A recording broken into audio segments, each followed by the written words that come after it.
Hello everyone. In today's video, I will guide you on how to unlink your Rockstar Social Club account from Steam.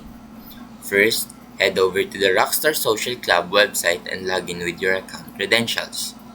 Once logged in, click on your profile icon on the top right and go to Settings. Under Linked Accounts, you will see all the platforms connected to your Social Club account. Scroll down to find your Steam account, click on Unlink to Steam, and follow the prompts. You may need to confirm your decision through email.